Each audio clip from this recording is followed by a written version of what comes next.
No, O haughty ego, possessor of absolute impotence, empowered, confined within so many limitations and restrictions. There is no comparison between you and him who has limitless power and wealth, whose names and attributes are unrestricted.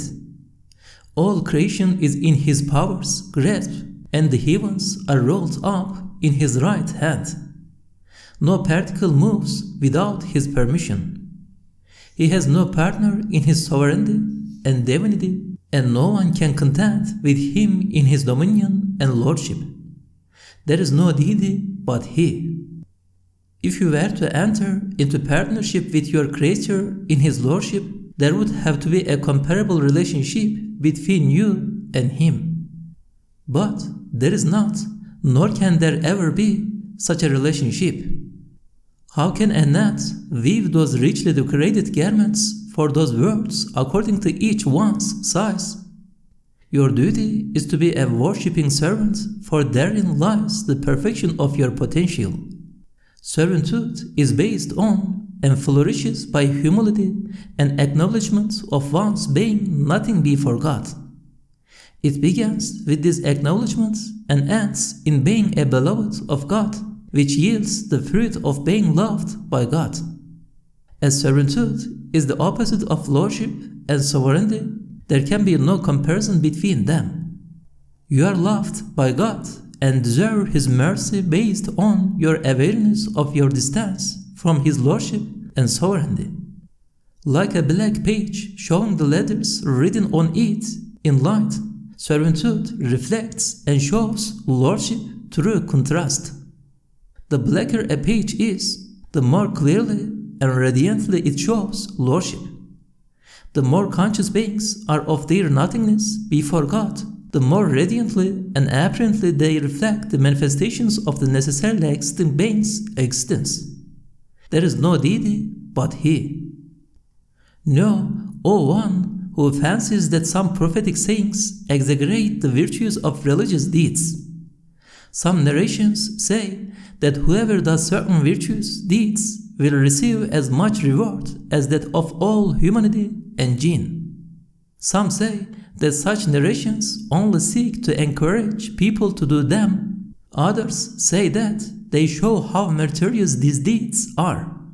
However, what is true in this matter is that it is possible to gain the promised reward if certain conditions are met.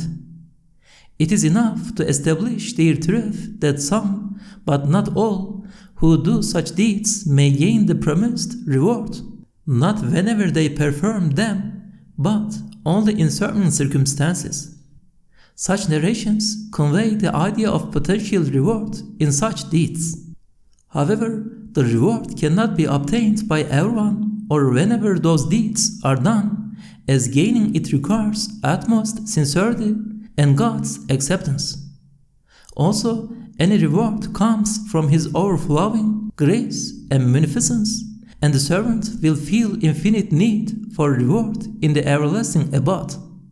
Thus, a servant cannot comprehend what is given by Him whose overflowing generosity to such infinitely needy servants has no limit. God's generosity, when considered from the viewpoint of God Himself, denotes infinitely and so is beyond the servant's knowledge. For example, it is narrated that whoever recites a particular supplication will be given a reward equal to that given to Moses and Aaron. The reward given for reading a certain verse does not increase in your limited view in this limited world.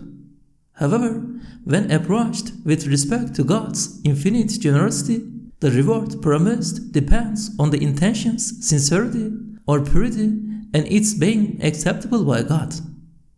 Also, the comparison in the narration expresses quantity, not quality. A drop containing the sun's image can say to the sea, "Your face is not lesser than my eye in receiving the sun's light and its colors." The reward promised in the prophetic sayings in question relates to the world of unconditioned existence. A minute particle of that world can contain a world from this material realm just as the smallest piece of glass can contain the heavens. Sometimes one easily opens a treasure of mercy with a good word in a blessed, auspicious state. People look at everything through their own mirrors and tend to judge the absolute and universal by their partial, individual criteria. However, true knowledge is with the knower of the unseen and the converter of hearts. To conclude, your livelihood comes to you either as a result of some other's choice or without the intervention of any human free choice. Your need and desire are infinite, and so you have connections with everything in this world and the next. The stupidest person is one who, not recognizing the real sun, loves and tries to preserve the mirror in which it is reflected. The all-wise Creator has implanted in human nature numerous faculties for specific purposes. The manifestations of the divine name, the all-recording and preserving, are pointed to in whoever does an atom's weight of good shall see it, and whoever does an atom's weight of evil shall see it. Why do you set your heart on temporary things that eventually will abandon you? It is a Qur'anic principle that you consider Him, the glorious One, as greater than you and worthy of your worship. He has dominion over everything, you have dominion over nothing. Every human being will be resurrected on the judgment day with his or her exact identity and body, title, and form. The phrases or sentences usually coming at the end of Qur'anic verses have connections with the verses themselves, the subject matter discussed, the surah, and the whole Qur'an. As Satan deceives you through your egotism and formidable conceit. There are two Europes. One has used the religion of Jesus and Islamic civilization to make our life more comfortable, while the other has used naturalism and materialism to bring about most of our suffering. Students of modern civilization and those of the Qur'an. Islamic and modern civilization. Why are there so many unbelievers? Those who call Muslims to the worldly life. Out of His perfect mercy, God has included part of the reward of service in serving and part of the reward of action in acting. Those who rely on themselves, causes, and the world. The book of the universe, the book of power, is inscribed according to the measures of the manifest book, the book of destiny, which is like a sheet of lined paper placed under the former to be written in exact measures. The Prophet and his prophethood represent the highest level of human perfection and good. The three categories of witnesses and evidence of knowledge of God. The plant and animal kingdoms are among the broadest arenas for His powers, disposals, and His attributes, manifestations, and contain most of the mirrors reflecting His names. The reason why there are sometimes too many members of a species. The vaster the disposal of divine power in particulars is, and the more in number those similar to them are, the greater the favoring on an individual. Favoring's perfection is through wisdom's perfection, wisdom's perfection is through order's perfection, and order's perfection is through the perfection of balance or measures. An example of this is the art found in the 5 human senses. Muhammad is the seal of prophets because he so extended the bonds of religion that a more comprehensive or perfect one is impossible. The world of the misguided and that of the rightly guided. Those who think that pleasure and happiness in this world come from ignoring religious obligations. Your ego only possesses absolute impotence and poverty and is confined within so many limitations and restrictions that it can do nothing. Why do some prophetic sayings seem to exaggerate the virtues of religious deeds? The 8th treatise, a spark from the rays of the Qur'an's guidance. O one for whom is all dominion over existence and praise, bestow peace and blessings on the Lord of humanity, whom you addressed as, O Prophet, who has all qualities of prophethood in the most perfect degree. He responded, Here I am at your service. His response reached even to the angels of the highest heavens. You ordered him, Give good tidings and warn. He called, O humanity, worship your Lord. His call has echoed throughout time and space, and he has become a bearer of good tidings and a warner. He sees and bears witness to the truth of what he sees, calls to all generations of humanity across time and space, and has been heard in all times and places, so that the world has been filled with the Qur'an's call. He has brought under his rule a considerable part of the world, which he has attracted to himself and the Qur'an by his perfect earnestness, attested to by his life and conduct, and his utmost trustworthiness and confidence in his message, attested to by the simplicity of his life and his abstention from the world's pleasures. He also attracted these people with his infinite conviction and peace of mind and heart, attested to by the strength of his principles and teaching, and with the perfection of his belief, attested to by the fact that he was the most advanced in servitude to God and most careful in avoiding sins. Know, O ignorant soul, there are as many doors opened toward God as there are parts of the book of the universe and its pages, and as there are compounds. How mistaken it is to assume that all doors are closed when only one is closed to you. You are like one who, not seeing a soldier in a town, concludes that the country has no king and so ignores his rules and instructions. In reality, the country is full of the king's soldiers, officials, and government officers.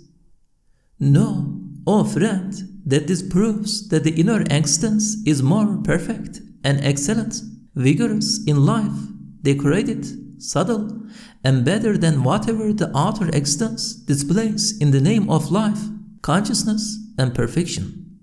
All that is seen in the outer existence is only a sign of the inner existence's life, consciousness, and perfection.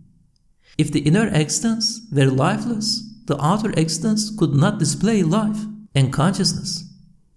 Your stomach is much more orderly than your house, your skin more excellently woven than your clothes, and your memory better designed than your book. Compare with these examples the material and immaterial worlds, the visible and invisible worlds, and this world and the next. Your carnal and evil commanding soul looks with the eye of fancy and desire, and thus sees the outer existence as animated and lovely, and spread over the lifeless, dark, and dreadful inner existence. Know, O friend, that your face has features that distinguish you from all other people, past and future, although all human faces have the same main parts and structure. It is as if unity has manifested itself within multiplicity. While it shows the Maker's oneness that all human faces have the same main parts and structure, the infinite differences that distinguish individuals indicate that the Maker is infinitely independent and wise and has absolute free choice. This reality becomes more significant when people are considered individually. Such a wise distinguishing, fruitful differentiation, and beneficial distinction prove the purposeful choice of an all-independent, the will of an absolutely willing, and the knowledge of an all-knowing one. All glory be to Him who includes and inscribes endless features on the page of your face. Although they cannot be comprehended by reason and beheld with a superficial look, they are discerned through insight and can be perceived in detail by a careful look. Such purposely arranged and beneficial human differences and the correspondent similarity among members of the same species cannot be due to blind chance and coincidence.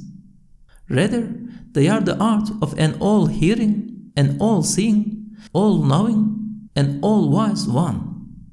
There is no room for chance in such perfect multiplicity. It is not neglected and left to its own devices, but rather is the arena for the operation of an all-wise purpose and intention, an all-knowing free choice, and an all-hearing and seeing will. Thus, there is no room for chance in God's domain. It belongs with its brother of naturalism and father of associating partners with God in the hell of non-existence and eternal annihilation. The verse, "Among his signs is the creation of the heavens and earth, and the variety of your tongues and colors," points to the first and last levels of divine wisdom's manifestation. Know, O friend, that as Satan whispers, if a cow is a creature and design of the all-knowing, eternal power, why is it such a poor animal? If the pen of the destiny of an all-knowing one of absolute will works under its skin and within its body, why is its outer skin, the apparent part of its body, so docile and ignorant, helpless and miserable?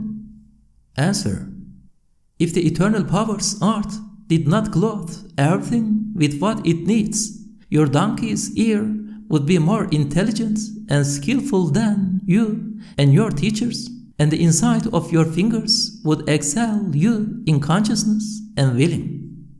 In addition, your fingers would have greater consciousness and willpower than your present consciousness and willpower.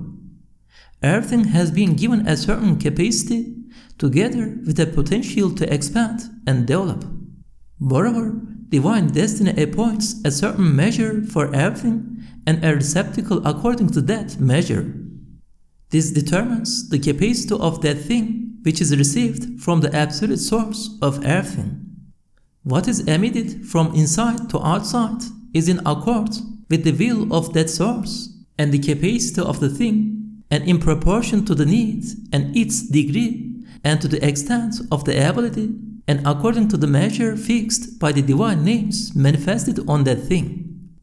A cow is no exception. It is not the inside of another creature that determines its outside.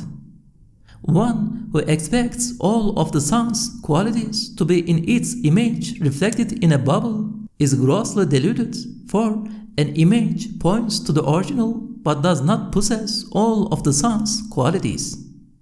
Know, O friend, that you are a conscious work of art made with wisdom, one indicating the maker's attributes. Your being alive reflects the wisdom that embroiders creation, the knowledge with an absolute power of choice, and the power that sees what you deserve. You are the fruit of a mercy that hears the cause of your need, an embodiment of an act of the all-willing that wills what your potential wills, and the favoring of an all-knowing that knows your demands. You are a form of shaping, measuring destiny that is aware of how you were constructed. How can you exclude yourself from the general rule of creation with your partial will and consciousness, and then compare the whole to the part? How can you be heedless of your Lord and owner who owns and exerts lordship over everything?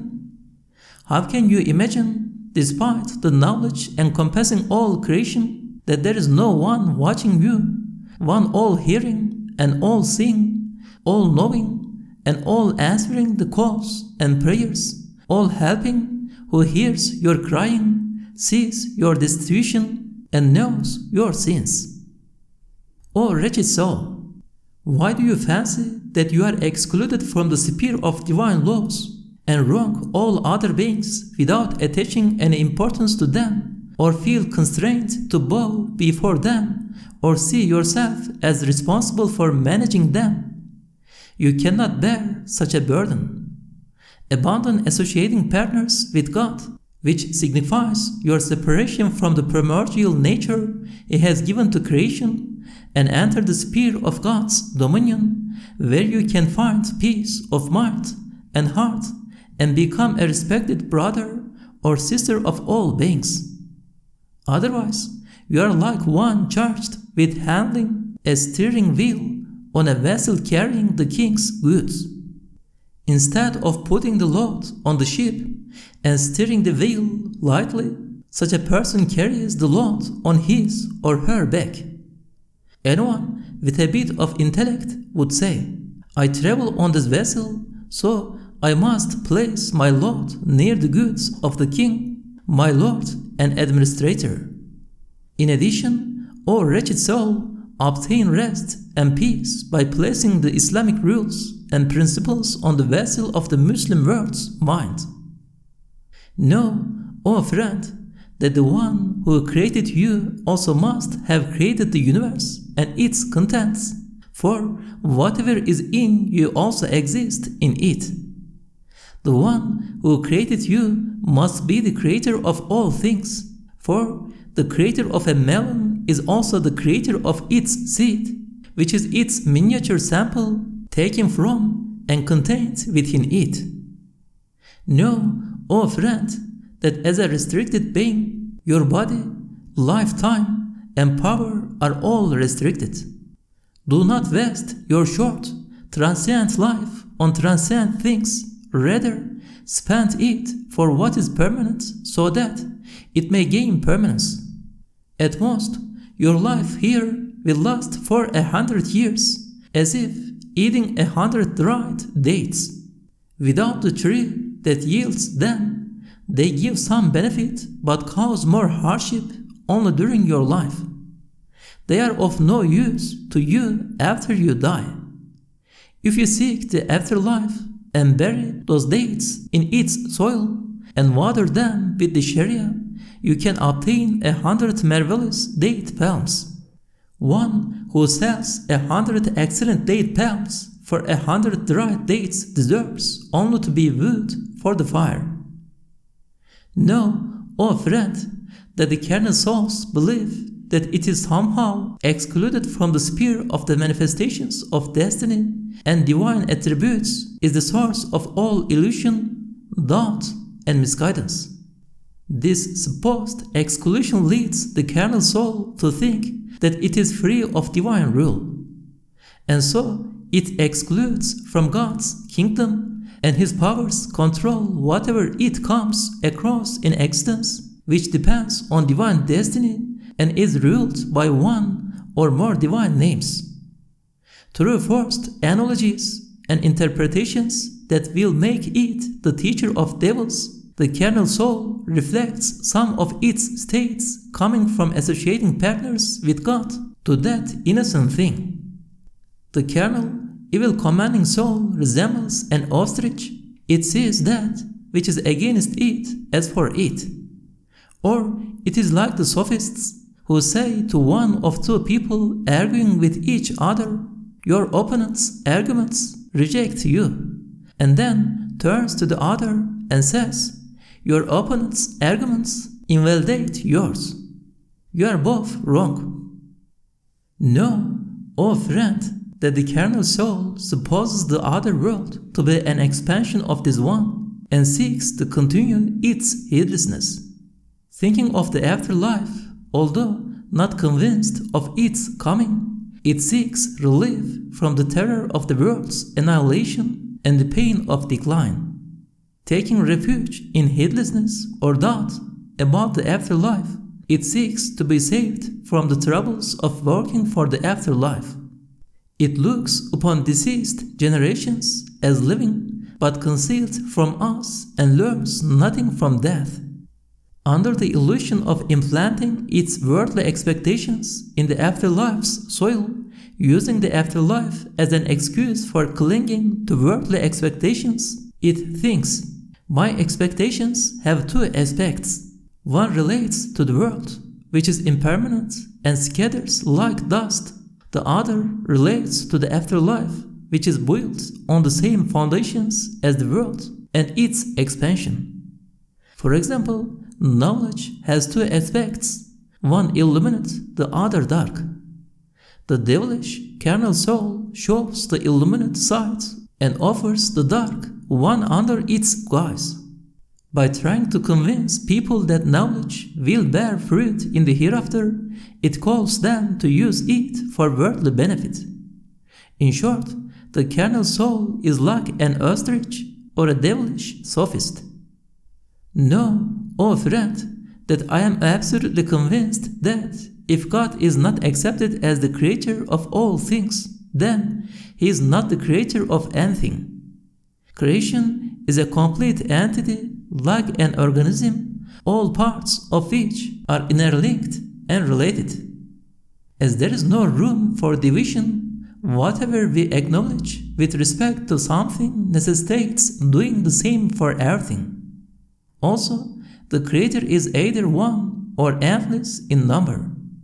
If there were not a true Creator, for the same reasons as requiring His being the Creator of the universe, there would have to be an infinite number of true creators. There cannot be many beings with the same infinite attributes, and it is impossible that there should be more than one infinite being. This would necessitate accepting many strange ideas and the non-existence of unity in absolute terms. Eventually, this would lead to accepting the impossibility of a sole creature's existence. It is impossible for a being who gives light to be without light, who gives existence to be non-existent, and who makes the existence of something necessary to be unnecessary in existence. It is also inconceivable for a being who bestows knowledge to be without knowledge, who grants consciousness to be without consciousness, who gives willpower to be without willpower, and who gives perfection to be imperfect. Is it possible that one who shapes the eye and gives sight cannot see? All perfection shaped by what has been created must originate in the Maker's perfection. Know, O friend, that what a human soul desires most is permanence and perpetuity. If it does not deceive itself with an elusive permanence, it cannot find pleasure in anything. O soul demanding permanence, continue to mention the Everlasting One so that you may gain permanence. Be like a mirror reflecting His light so that you may not be extinguished. Be a mother of His pearl so that you may be purified. Be a body for the breeze of His remembrance so that you may be eternally alive. Hold fast to a beam of one of His name's rays so that you may not fall into the bottomless pit of non-existence. If a fruit is heedless of what sustains and maintains it, and thus is attracted to a foreign light smiling at its face, it is disconnected from its stem and falls to the ground. O soul, hold fast to Him who sustains and maintains you, for 999 parts of your being are in His charge. Only one has been entrusted to you. Place that one part in the vessel carrying His property and find peace. If you cannot create and maintain yourself, if your hands are too short to bring you any good, then all other people and more distant causes or agents are even more unable to take part in your creation and maintenance. Can you make your tongue, which is a tree of words, a pool of tests, and an exchange of communication? If not, and you will never be able to do so, do not ascribe partners to God, for that is a tremendous wrong.